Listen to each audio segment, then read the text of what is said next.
마가복음 9장. 예수께서 그들에게 말씀하셨습니다. 내가 너희에게 진실로 말한다.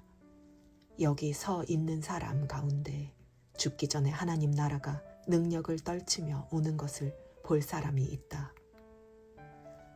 6일 후에 예수께서 베드로, 야고보, 요한만 따로 데리고 높은 산으로 올라가셨습니다.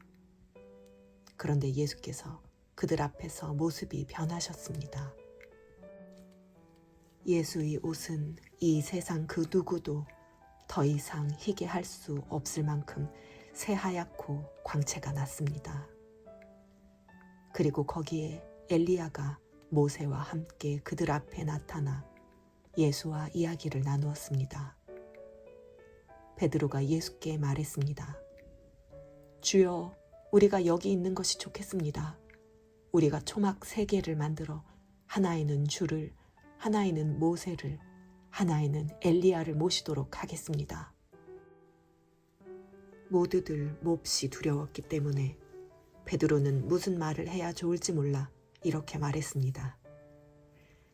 그때 구름이 나타나 그들 위를 덮더니 구름 속에서 소리가 들려왔습니다.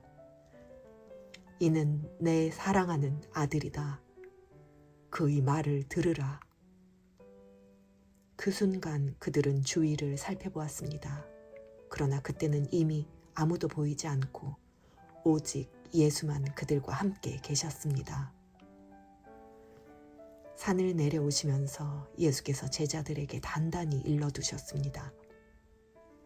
인자가 죽은 사람 가운데에서 살아날 때까지는 지금 본 것을 아무에게도 말하지 말라.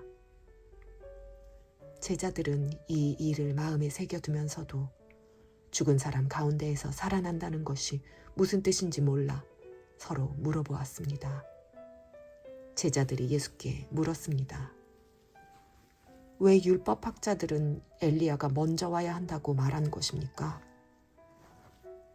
예수께서 대답하셨습니다. 참으로 엘리야가 먼저 와서 모든 것을 회복시킨다. 그런데 왜 성경에는 인자가 많은 고난을 받고 멸시를 당할 것이라고 기록된 것이냐? 내가 너희에게 말한다. 엘리야는 이미 왔다.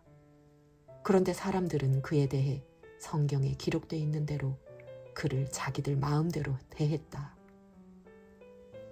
그들이 다른 제자들에게 돌아와 보니 그 제자들이 많은 사람들에게 둘러싸여 율법학자들과 논쟁을 벌이고 있었습니다. 사람들은 모두 예수를 보자마자 몹시 놀라며 달려와 맞이했습니다. 예수께서 물으셨습니다. 무슨 일로 이렇게 논쟁하고 있느냐? 무리 가운데 한 사람이 대답했습니다. 선생님, 제가 아들을 데려왔습니다. 그 아이는 말 못하게 하는 더러운 귀신에 들려 있습니다. 귀신이 한 번 아이를 사로잡으면 아이가 땅에 거꾸러집니다. 그러면 아이는 입에 거품을 물고 이를 갈면서 몸이 뻣뻣하게 굳습니다. 그래서 선생님의 제자들에게 귀신을 쫓아내달라고 부탁했지만 쫓아내지 못했습니다. 예수께서 말씀하셨습니다. 이 믿음 없는 세대야, 내가 언제까지 너희와 함께 있어야 하겠느냐? 내가 언제까지 너희에게 참아야 하겠느냐? 아이를 데려오라. 그러자 그들이 아이를 예수께 데려왔습니다. 더러운 귀신은 예수를 보더니 곧 아이의 몸에 경련을 일으켰습니다. 아이는 땅에 거꾸러지더니 입에 거품을 물고 뒹굴었습니다. 예수께서 아이의 아버지에게 물으셨습니다. 이 아이가 언제부터 이렇게 됐느냐?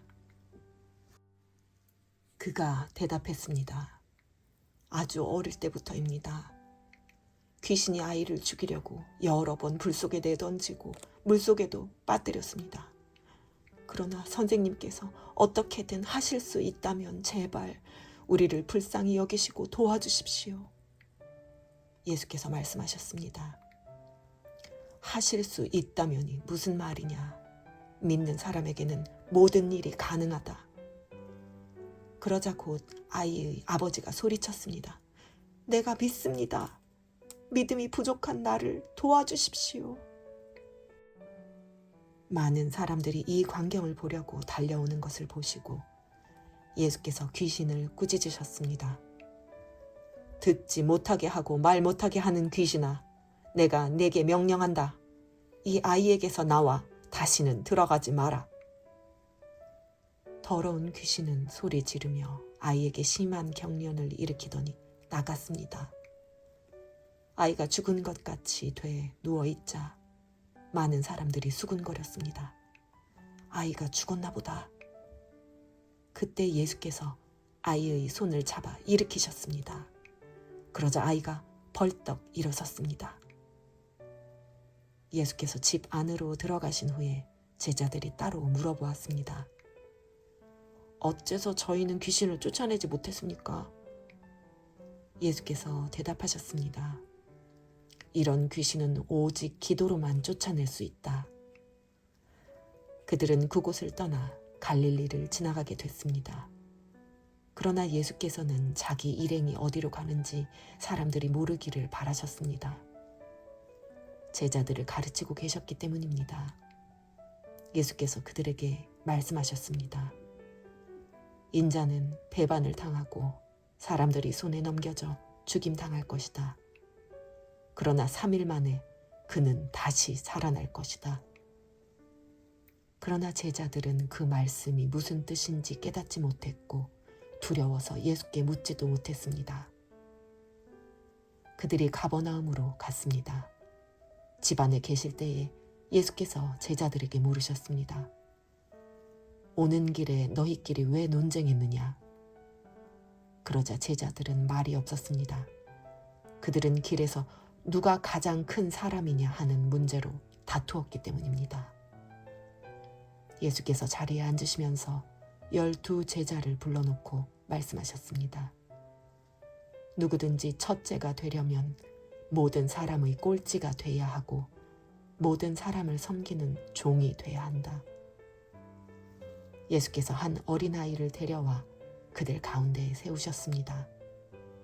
그리고 아이를 팔로 껴안고 제자들에게 말씀하셨습니다.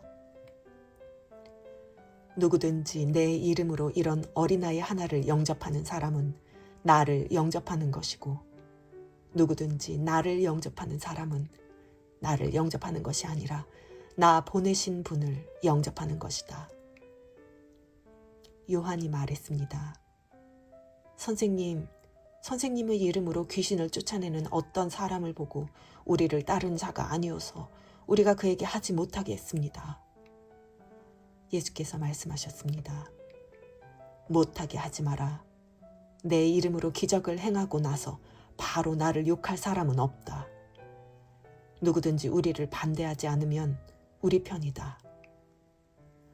내가 너희에게 진실로 말한다. 너희가 그리스도의 사람인 것을 알고 너희에게 물 한 잔이라도 주는 사람은 반드시 자기가 받을 상을 잃지 않을 것이다. 또 누구든지 나를 믿는 어린아이들 중 하나라도 죄짓게 하는 사람은 차라리 큰 맷돌을 목에 달고 바다에 던져지는 것이 나을 것이다. 내 손이 너를 죄짓게 하거든 잘라버려라. 두 손을 가지고 영원히 꺼지지 않는 지옥불에 떨어지느니 성하지 않은 몸이 되더라도 생명에 들어가는 것이 더 낫다. 또 내 발이 너를 죄짓게 하거든 잘라버려라. 두 발을 가지고 지옥에 던져지느니 저는 다리로 생명에 들어가는 것이 더 낫다. 또 내 눈이 너를 죄짓게 하거든 뽑아버려라. 두 눈을 가지고 지옥에 던져지느니 한 눈만 가지고 하나님 나라에 들어가는 것이 더 낫다. 지옥은 벌레도 죽지 않고 불도 꺼지지 않는 곳이다. 모든 사람이 소금에 절여지듯 불에 절여질 것이다. 소금은 좋은 것이다. 그러나 소금이 그 짠맛을 잃으면 어떻게 다시 짜게 되겠느냐. 그러므로 너희 가운데 소금을 간직하고 서로 화목하게 지내라.